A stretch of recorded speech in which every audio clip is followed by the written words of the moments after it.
son was diagnosed with something much scarier than cancer. Mommy, my head hurts and I feel dizzy. Could I have imagined at that moment how terrifying those 5 words were? Like any other mother, I crouched down and said, "Let me see." He looked pale, his eyes unfocused. I tried not to panic and thought about what it could be.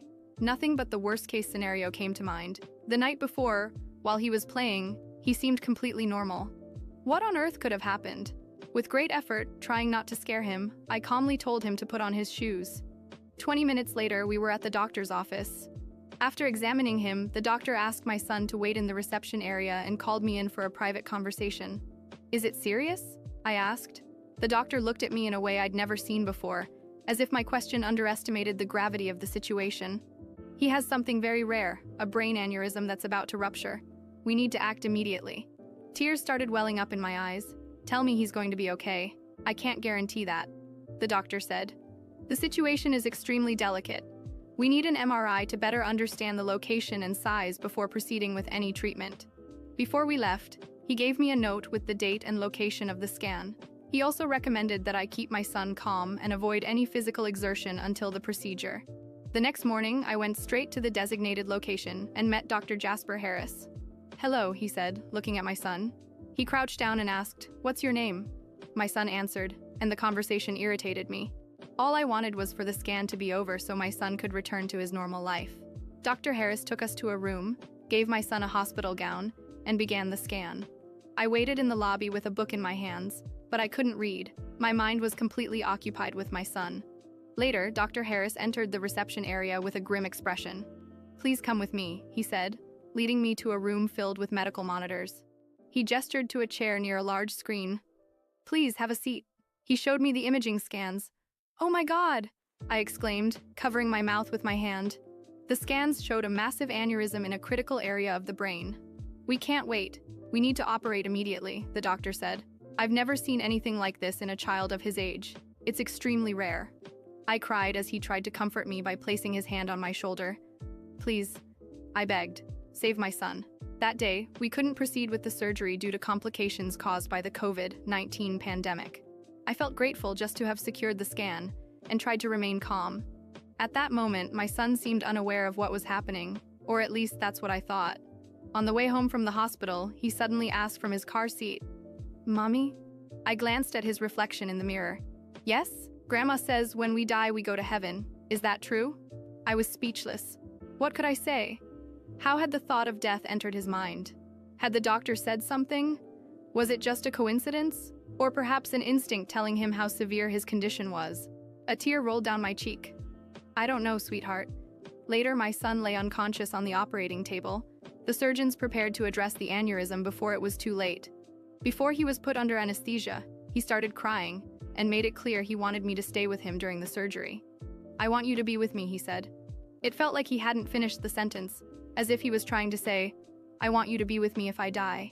I stood in a corner of the operating room, wearing scrubs, gloves, a mask, and protective goggles. I looked down at my feet, waiting for the inevitable, wondering if my son would survive or become just a painful memory. My heart pounded so violently that it was hard to breathe, but I held myself together. I had to be strong for him, even as everything inside me was crumbling. The sounds of surgical instruments and the murmurs of the medical team felt distant, like echoes in the chaos of my mind. Time dragged on like an endless nightmare. Then, at last, Dr. Harris looked up and signaled to one of the nurses. She approached me and asked me to wait outside the room. Reluctantly, I released my son's hand, still unconscious, and left, feeling a lump in my throat I could barely contain. In the waiting room, I sat on a hard, cold chair, completely disconnected from the world around me. After almost 2 hours, Dr. Harris appeared. His expression was serious, which sent my heart racing again.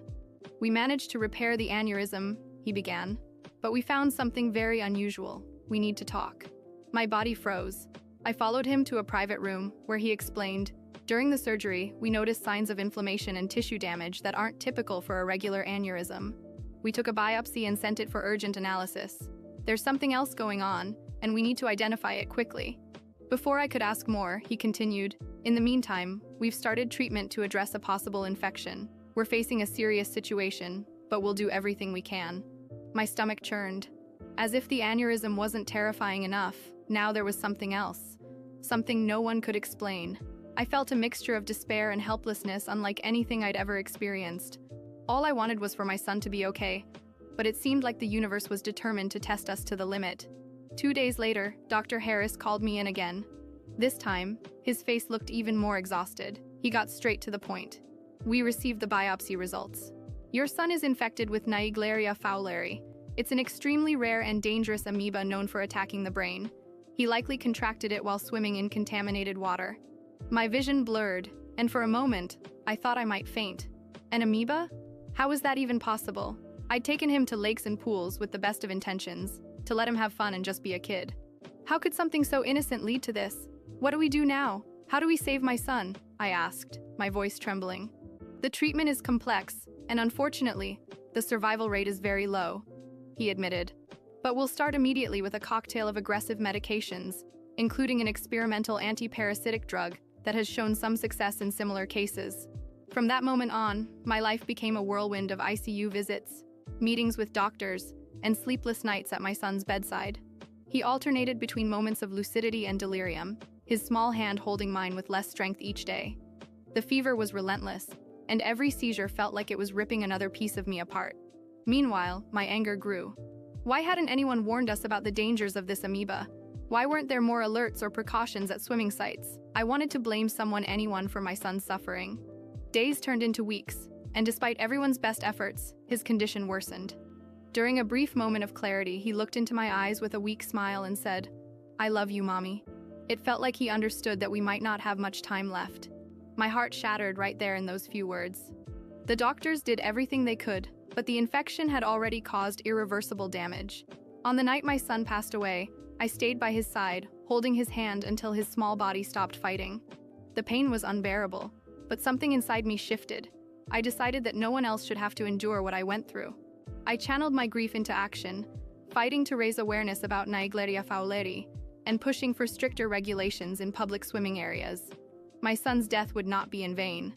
Today, every victory I achieve in his memory feels like hearing his laughter again. Though he's no longer here, he lives on in every change I make, in every life I help save. But no accomplishment can ever fill the void he left behind. It's a struggle I carry every day, fueled by the eternal love I have for him. After my son passed away, my life was never the same again. The pain became a constant companion, a shadow that followed me everywhere I went.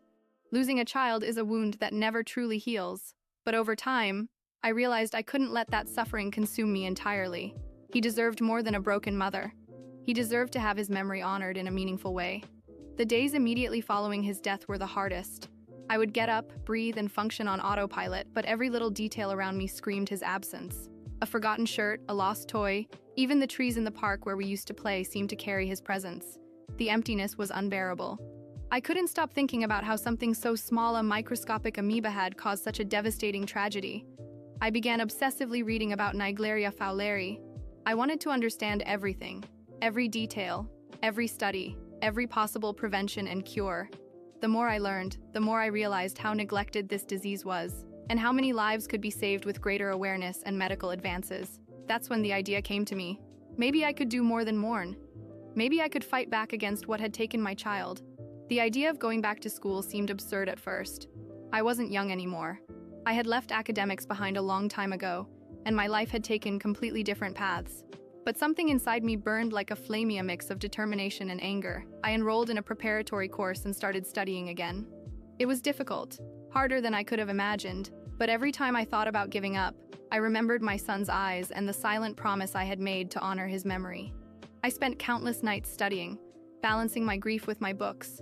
There were moments when I cried so much I could barely see the pages, but I kept going.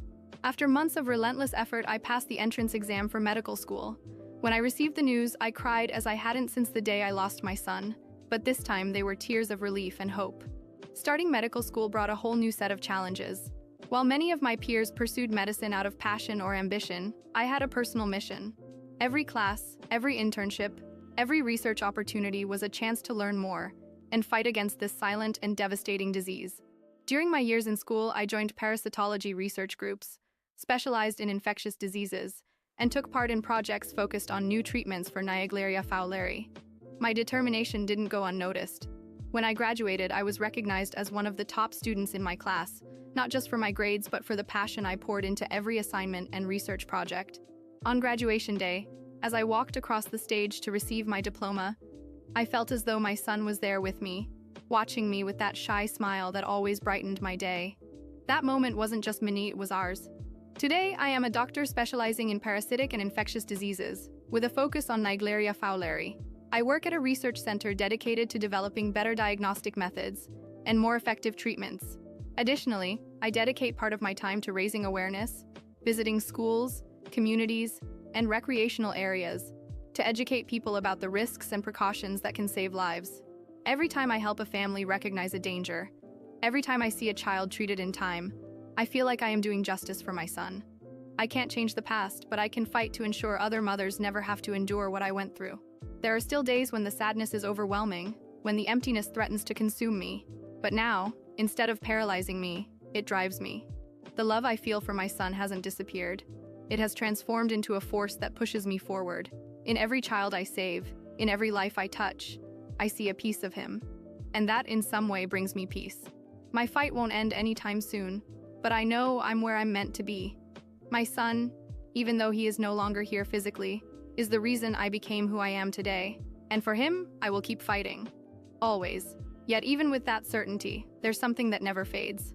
A part of me, the part that lost him, still lives in that day, in that moment when his small hand slipped from mine forever.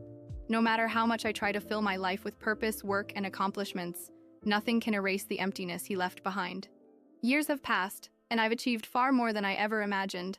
I became a respected specialist, received awards, earned recognition for my work, and helped save lives. From the outside, it looks like I have everything, like I turned my grief into something extraordinary. But deep down, I know it isn't true. Everything I've built, every victory, has been a desperate attempt to escape the truth. I will never feel whole again. Sometimes during quiet nights after a long day of work, I sit alone in the living room, staring at the walls, thinking about him. What would his life be like now? He would have grown, changed, but he would still be my little boy. I close my eyes and try to imagine his voice, his smile. But as time goes on, those memories have begun to fade, and that devastates me. Realizing that even the memory of him might slip away is a pain I don't know how to endure. People around me think I'm an inspiration. They say I've overcome tragedy, that I've turned loss into strength. I smile and thank them, but deep down, I feel like I'm living a lie. I haven't overcome anything. My pain is still there, buried but alive, pulsing. Every day I wake up with the sense that something is missing, a piece of the puzzle of my life that will never fit again. Some nights, when the silence becomes unbearable, I go into the room where I keep his things. His toys, his books, his clothes are all there. I touch each item gently, as if they're pieces of him I can still hold on to.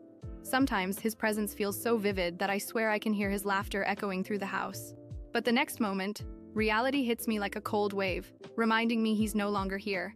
It's a renewed pain, as if I'm reliving his loss over and over again. There were times I tried to find solace. I buried myself in work, accepted invitations to give lectures, and committed to projects that demanded all my attention. But even in those moments, his absence was there, a constant shadow. On the occasions when I saw a child smiling, playing with their parents, my heart would ache. I knew those children were alive because of the work I did, but the joy was always accompanied by a weight. Why didn't he get the same chance? Even when new opportunities arose, friendships, relationships, I could never fully embrace them. It was as if a part of me was stuck in the past, unable to move forward. Friends would tell me I needed to allow myself to be happy again, but I no longer knew what happiness felt like. It seemed like something distant, something that existed in a world where he was still by my side. Today, I keep fighting, keep helping whoever I can. But if I'm honest with myself, I know I will never feel whole again. My son was the light of my life, and without him, everything seems dimmer, emptier. No matter how much I've turned my pain into something meaningful, it's still there, a silent companion that never leaves me. Maybe this is all I can be now, someone who fights, someone who tries, but who, deep down, will always feel like something is missing. I will continue my journey, I will keep honoring his memory, but I know the void he left will never be filled. And, in some way, I think I've learned to accept that. Some wounds don't heal, they simply become part of who we are.